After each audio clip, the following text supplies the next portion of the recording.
Es esmu Maija Kaire un kafejnīcas Kaire līdzīpašniece. Un šodien mēs gatavosim svētku ruleti, kas ir par godu mūsu mīļajai Latvijai. Tātad viss būs par un ap Latvijas svētkiem un gatavosim mēs kaut ko ļoti tradicionālu, ļoti, kā saka, tautā mīļot, un tā būs vārītā krēma rulete ar dzērvenēm un avenēm. Lai pagatavotu patiesi tradicionālu un gardu svētku ruleti, mēs sāksim ar vārītā krēma pagatavošanu. Ņemam pienu, kas ir vismaz 2,5% strekns. Tātad šo pienu mēs liksim karsēties, paralēli mēs saputosim olas. Tātad mums būs nepieciešama viena ola un viens olu dzeltenums. Par to, kur mēs liksim baltumu, pastāstīšu nedaudz vēlāk. Tas ies mums biskvītā. Tas ir ar tādu domu, lai biskvīts būtu nedaudz sīkstāks, tad mums ir nepieciešams 100 grami baltā cukura. Mēs ņemam ēdamkarotes. Ēdamkarota cukura ir apmēram plus mīnus 20 grami.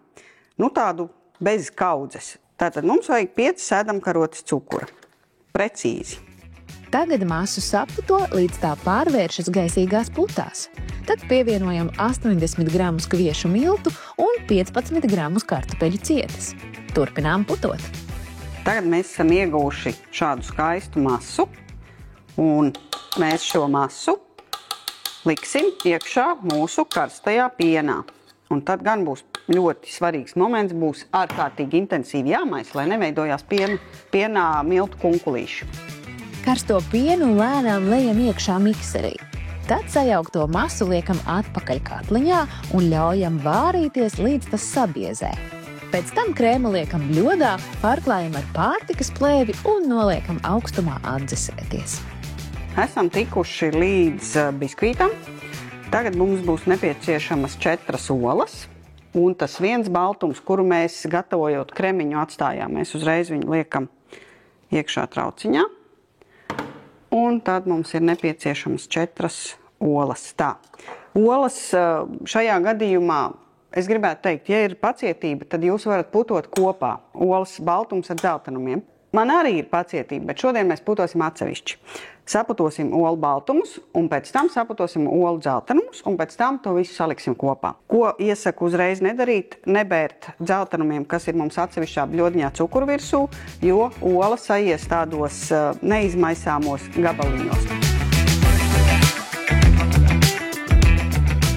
Tad saputotos olu dzeltenumus ieliekam saputotajos olu baltumos un caur sietiņu iesijājam miltus. Cepeškrāsnī uzslēdzam 180 grādus, lai tā sildās. Biskvītu augstā krāsnī gan neliekam, lai tas nesaplaktu. Tikmēr biskvīta masu izlejam uz cepam pannas, izlīdzinām un šaujam krāsnī iekšā. Cepam apmēram 12 līdz 15 minūtes. Un skatāmies, kāda mums tā krāsnes, un tad, kad biskvīts būs cepies 12 minūtes, tad iesim pārbaudīt, vai tas nav gatavs. Kamēr biskvīts cepas, sagatavosim ogas ruletes pildījumam. Tātad ir 100 grami dzērvenes un viena ēdamkarote baltā cukura mēs pieliekam, ja? Tie paši 20 grami. Un tad ņemam rokas blenderi un to visu sablendējam. Ja ir lielogu dzērvenes tādas sausas, tad jūs droši pielējat kādu ēdamkaroti, vienkārši vārīta ūdens, un tad tā masa būs mīkstāka un līdz ar to biskvīts sulīgāks. Tā, mūsu biskvītiņš ir gatavs, plāts ir karsta, bet, lai biskvīts ātrāk atdzistu, es iesaku to noņemt no karstās pannas, un attiecīgi, vai tas būtu dēlīts, vai tā būtu kāda virsma, vai uz palodzes pie loga kaut kur noliekam, jo tas zibenīgi atdzisīs. Tātad, tad, kad mums kremiņš ir atdzisis, mēs ieputosim sviestu. Sviestu mēs ieputosim 100 gramus. Tad ar rokas mikseri vai savukārt ar stacionāro mikseri mēs vienkārši ieputojam, kamēr sviests ir skaisti sadraudzējies ar vārīto krēmu. Mēs sviestu ieputojam kremiņā, lai krems pirmkārt mums ir gaisīgāks, nav tik blīvs, un otrkārt, lai viņš paliek tāds vijīgs, vieglāks mērējums, un līdz ar to, ja viņš būs tāds gluds, kā es saku, viņš tā viegli noslīdēs un būs ļoti garšīgs. Tagad sāksim pildīt ruleti. No sākuma noņemam cepam papīru. Un tagad to papīru nemetam ārā, bet noklājam ar to ar šito pusi uz galda tā kā uzliekam, un biskvītu uzliksim virsū. Hops. Attiecīgi, ja biskvītam viss ir pareizi, milti, olas, cukurs, tad mēs viņu varam šādi paņemt rokās un var redzēt, ka viņš tāds elastīgs, ja, un ļoti viegli satīsies. Pirmās uz biskvīta klājam dzērvenes, pēc tam vārīto krēmu un tad pildījumu noslēdzam ar svaigām avenēm. Tad, kad tas ir izdarīts, tad ir maģiskais triks ar satīšanu. Paņemam papīru un aizlocam pirmo maliņu. Un nedaudz piespiežam.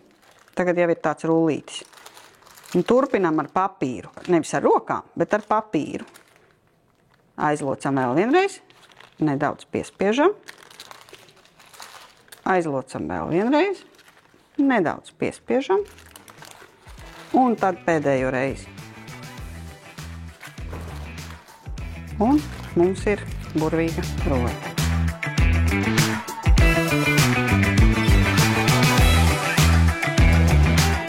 Nu re, un mūsu svētku gardums gatavs. Manuprāt, tas bija diezgan ātri un vienkārši. Un nerunājot par to, ka tas ir garšīgi. Nu tad lai mums visiem priecīgi svētki. Cik skaisti. Īsta Latvijas svētku rote. Lai priecīgi svētki ikvienā ģimenē.